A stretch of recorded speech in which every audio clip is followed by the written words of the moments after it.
ሕይወቴ እጅግ ቢመር ቢከፋኝ የሰው ነገር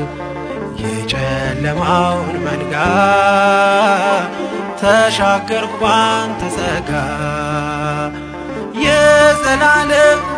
መኖሪያ ነህ የዘላለም አንተን ያለ